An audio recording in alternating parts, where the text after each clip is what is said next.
On today's episode of The Game Hunters, I head to Double Jump Games to find some titles to add to my N64 collection. While I'm there, I run into one of my favorite games and some amazing figures. What will I pick up? Let's find out today on Game Hunters.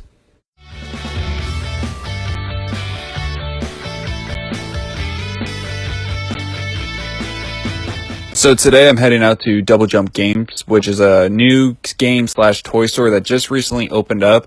The last time I was here, I actually picked up Turtles in Time and The Legend of Zelda Link to the Past box.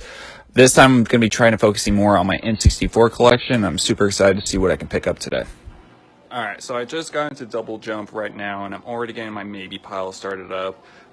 Like I said, I'm trying to focus mostly on my N64 collection because I am still trying to collect that N64, all the N64 games. Right now, I'm picking up some toys as well because I can't really pass these up because, they're part of something that I really appreciate. But yeah, so far I've been pretty excited for this. Super excited to be shopping around here. This is by far one of my favorite video game stores I've actually been to in a long time. So the reason why I like coming here, you guys, is because simple fact, it doesn't feel like I'm walking into a retail store. It actually feels like I'm walking into his own personal game room. He's got games on display, he's got his toys, and I haven't been to a lot of game stores, but this is why I like about walking into own personal game stores, is because it's personal. It makes it feel great. It doesn't feel like I'm just walking in to buy something. It feels like I'm actually there just to appreciate his games and be able to pick up something for a great deal. I mean, as soon as you first walk in, you guys, you see a couple pinball machines, you see an arcade shooter, you even see a Mario Sunshine game display with a TV and a GameCube going on, and the game's actually playing. You can actually have a chance to play the game. And I don't see that a lot at other stores, and that's a great personal feeling that I like going into a game store. And some Sega Saturn games I'm trying to add onto my collection as well. Blackfire, as well as Independence Day, because I really love the movie, so owning the game for Sega Saturn would be pretty awesome. And also going to be looking at their Sega Genesis games as well, because I want to beef that up as well. So to be able to add some really cheap Sega Saturn and Sega Genesis games to my collection, a lot of the games I've been finding are going for like $20 to $30 a piece. So to be able to find these is a great find, and they're definitely going to be going up in my maybe pile. But like I said earlier, you guys, I am here to focus mostly on my N64 game collection, and does he have a lot of N64 games? My maybe pile, it's going to be Lego Racers, Star Wars Episode 1 Pod Racers, Star Wars Shadows of the Empire, Annabelle Corvette Club 99, Wipeout 64, Twisted Edge, and then I also found a couple World Nintendo Legend of Zelda figures, as well as a 1-Up, Tasmanian Escape from Mars, GoldenEye Box Complete, Blackfire, Independence Day for the Saturn, and then Ganondorf for the Wind Waker for the World of Nintendo. So far not bad, but maybe pile definitely piling up though. So as soon as I saw that Ganondorf Wind Waker figure, my heart completely stopped, you guys. As soon as I saw it, I was like, okay, this is going to cost $20 to $30. There's no way I'm going to be able to afford it. But then I looked at the price tag, and he had it marked down for $10. So as soon as I saw that price, I knew Ganondorf was coming with me home that day. So the maybe pile keeps on getting bigger. I got a lot of games for the N64, a lot of, not high price games, but just a lot of fillers just to be able to bring, my collection even higher. This would definitely put me closer to almost 100. So I'm definitely gonna go with the N64 games. I might have to pass up on the Genesis and Sega Saturn and a couple of these World Nintendos, but I definitely want to keep the Game one because I don't see that, and that's pretty awesome. So unfortunately, I did have to put back the Sega Genesis and Sega Saturn games. I was getting to that point that I was just hitting way too close of my max of how much I wanted to spend there.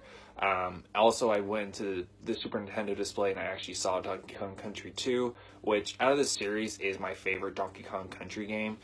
It was one of my top 10 favorite games on the Super Nintendo, and it was for $20. I don't see that a lot, and especially for that price, so I had to pick it up, and I knew I had to add that to my pile. So Ganondorf and Donkey Kong Country are definite, as well as the N64 games. So going over my maybe pile, the one thing that I'm really hardly debated on getting right now now is Pokemon Stadium 2. One of my favorite games growing up. I still remember picking this game up for my birthday a long time ago, but I don't know, it's just one of those things.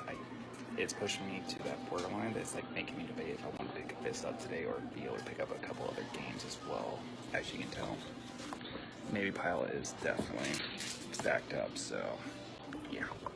It's going to be a pretty interesting transaction. So Pokemon Stadium 2 is one of my by far favorite games on the N64. I remember picking it up when I was about 8 or 9 for my birthday. My parents took me to Toys R Us and they asked me to pick out any game that I wanted. And as soon as I saw it, I fell in love with it. And this is because of the simple fact I was getting into Pokemon hardcore at this time.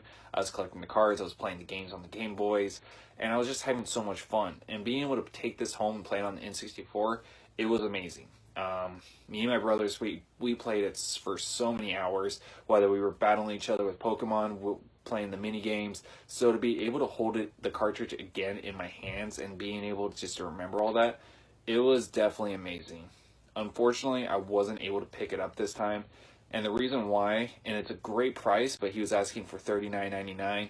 He was able to work a little bit of a deal, but I was already at my budget when it came to the rest of those games. And, you know, I only had so much money to be able to spend this time. The reason why is because I got Portland Retro coming up later this month. And, you know, I want to go there with a lot more money because I know I'm going to get a lot of great deals.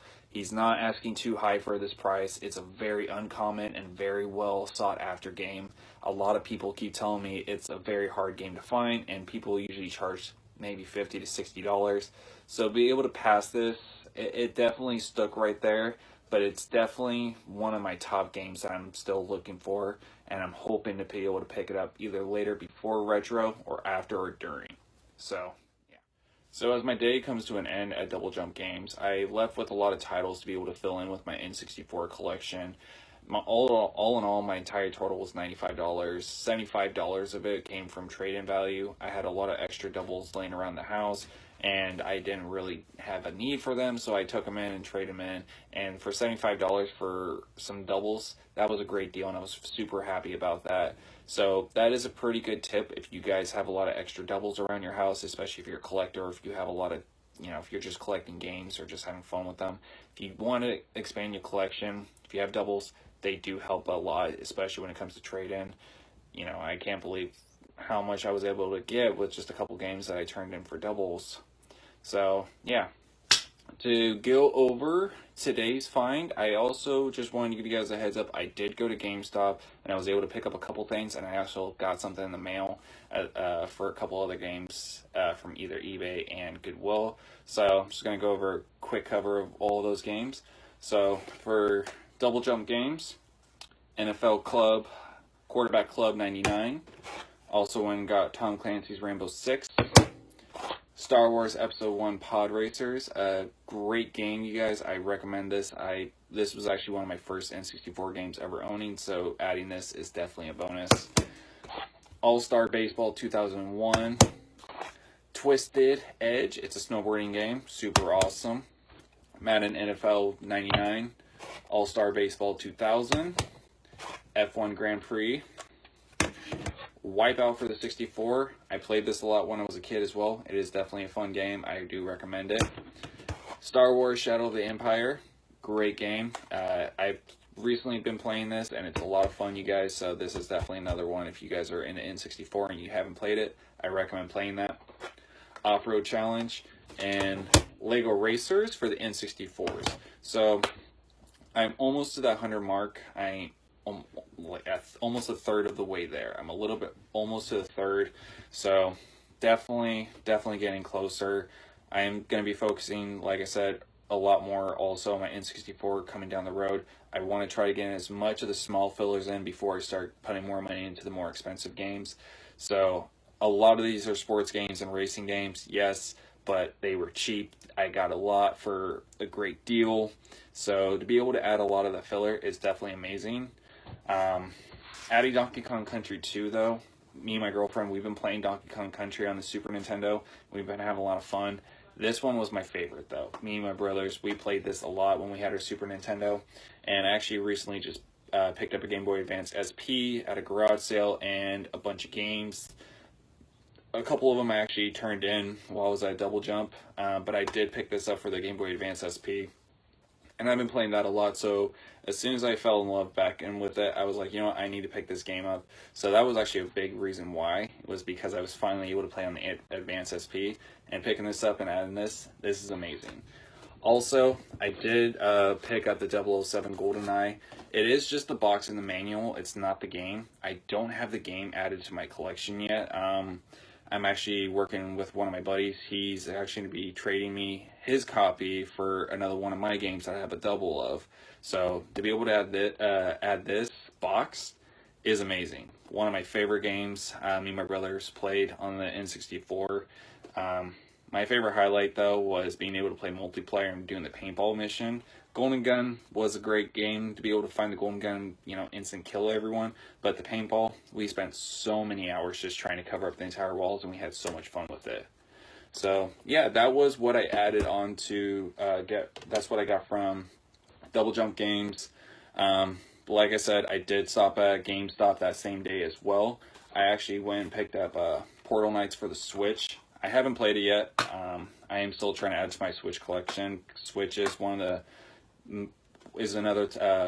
you know, system that I want a complete collection of. I got a long way to go for that, you guys. Especially with Switch games, they're expensive. It's brand new, so it's gonna take me a lot longer. But I am definitely wanting to have a complete Switch collection back here. I also went and picked up this. I don't know if I said in the previous video or one before this, but I'm really not trying to collect pops, like complete collection of pops. But I saw this for $6 at GameStop. It was in a clearance bin. It's Miss Marvel and Chun-Li. You know, Marvel fan and also a Street Fighter fan. I have the Ken and Chun-Li pixels on my display back here. And as soon as I saw this, it was originally like $15 to $16. So to be able to pick this up for $6 on my local GameStop, that's pretty awesome. Yeah, and also I was able to get a couple games for the regular Nintendo. I got those from Goodwill. Some titles that I needed, nothing really too big. I got Top Gun, Dance Aerobics, Urban Champion. I've been wanting to play this. I've heard a lot of great reviews for it, so I'm actually super excited to play that game. Iron Sword, Wizards and Warriors 2. Another great game that I've heard great reviews for, so I'm definitely excited to add that. And Dragon Warrior. So, adding to my NES collection, you know, it's definitely, it's getting there. I think I'm at like 60 games now for my NES compared to 863. I got a long way to go, but you know, that's the best thing about collecting for NES. I personally don't feel like I'm ever going to have a complete NES, but to be able to have the chance to, that's what really drives me, especially to collect for NES games, because I never owned the regular Nintendo, and to be able to play a lot of these old great classics, it's amazing. But my highlight of picking up online games, you guys, I had to pick this game up. I found it on eBay, and I had to buy the game separate as well as the box and the manual. I only spent like $18 altogether, but it's definitely worth to me a lot more. It is an amazing game. Me and my brothers played this a lot, and that was Ultraman for the Super Nintendo. Hardest game ever, you guys. It was amazing. It was super fun. It's just, yeah, it's one of those games that I can't even explain. We played this so much on there, and we got so frustrated on this. This is one of those games that I rage quit a lot on. It was a lot of fun, great, but it's just one of those things, you know. To be able to add this to my collection is definitely amazing. I actually just got the box and the booklet today, so to be able to add these and have a complete version is definitely amazing. So I'm super excited. So yeah, that was Game Hunters episode 3. I wanted to give a big shout out to Double Jump Games, you guys. They are located in Vancouver, Washington, not that far. It's a new store, like I said. The owner is amazing. He has his own YouTube channel as well. I do apologize if you see this, man. I know you told me this, but it's been a couple days and I'm still editing. I was still editing this, but his YouTube name is Sick Cooper. And so be sure to check it out. Be sure to check out his channel. Check out their page on Facebook, you guys. He posts a lot of pictures of games that he just got in, people are trading in, and a lot of great things. So I'll post a link on there on the comments as well. But I just want to say, man, thank you so much. You've been amazing. Every time I go there, you are just friendly. And I look forward to seeing you at Portland Retro, and I look forward to being able to buy more games from you, because I will be coming back to your store a lot more, because your store is amazing. So be sure to check it out, you guys. Like the page. Check out his YouTube channel. It's pretty awesome as well. So, yeah, I just want to say thank you guys for who's watching. Please leave a comment. Please leave a like. You know, I'm super excited. The next Game Hunters episode won't be until later this month when I go to Portland Retro, which I cannot wait for you guys. If you guys are going, please let me know. Please say hi. You know, let me know. And I just want to say thank you guys for your support, whether you're on Facebook, Instagram, or Twitter. You guys are amazing. Being able to have you guys be able to watch this is what makes it super awesome. Being able to add these games to my collection and knowing that you guys are enjoying watching these. And I just want to, yeah, I can't say enough. Thank you guys. I really do appreciate it. And I hope you guys all have a great day today.